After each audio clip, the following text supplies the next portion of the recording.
Hi viewers, నమస్కారం. నేను doctor Sunitha, fertility consultant, 49 fertility centre, Tirupati branch. So కొంతమంది జిమ్ వర్కర్స్ ఉంటారు. సో జిమ్కి వెళ్ళే లేడీస్లో ఫర్టిలిటీ ఇష్యూస్ ఎలా ఉంటాయని చెప్పి ఒకరు డౌట్ అడిగారు అనమాట.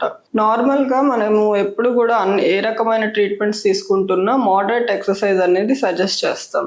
దానివల్ల ఏంటంటే బాడీలో ఉన్న హార్మోన్ ఇంబ్యాలెన్సెస్ అనేది కొంచెం కరెక్ట్ అయ్యి ఓవ్యులేషన్కి వాటికి హెల్ప్ అవుతుంది.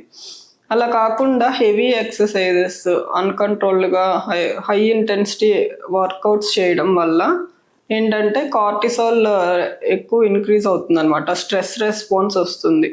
దీనివల్ల కొంచెం సైడ్ ఎఫెక్ట్స్ వస్తాయి. సైడ్ ఎఫెక్ట్స్ అంటే ఫర్టిలిటీ రిలేటెడ్గా, అంటే ఎనోవ్యులేషన్ కానీ లేదంటే ల్యూటియల్ ఫేజ్ డిస్టర్బెన్సెస్ కానీ ఇట్లాంటివి వచ్చే అవకాశం ఉంటుందన్నమాట. హై జిమ్ వర్కౌట్స్ చేస్తున్న వాళ్ళలో మాత్రమే ఇటువంటి ప్రాబ్లం అనేది ఉంటుంది. సో దీంతో పాటు వాళ్ళు కొన్ని సప్లిమెంట్స్ తీసుకుంటుంటారు. ఆ సప్లిమెంట్స్ వల్ల కానీ అంటే ఎక్కువ డైటింగ్ చేస్తారనమాట. ఫుడ్ మొత్తం తగ్గించేసి అసలు జీరో కార్బ్స్ అని చెప్పి ఇట్లాంటివి చేస్తుంటారు. సో వీటి వల్ల ఏంటంటే సడన్ చేంజెస్ వల్ల, బాడీలో సడన్ చేంజెస్ వల్ల హై స్ట్రెస్ రెస్పాన్స్ అనేది వస్తుంది.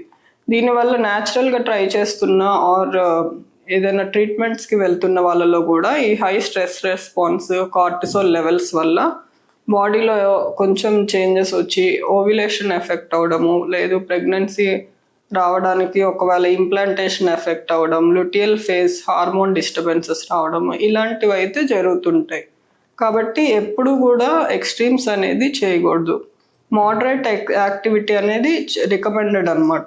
సో దీన్ని బట్టి ఈవెన్ జిమ్ చేసే వాళ్ళలో కూడా మోడరేట్, వాళ్ళ బాడీ యాక్సెప్ట్ చేయగలిగినంత వర్కౌట్స్ అనేది ఎప్పుడు కూడా అడ్వైస్ చేస్తాం. So hope this video is informative. Thank you very much.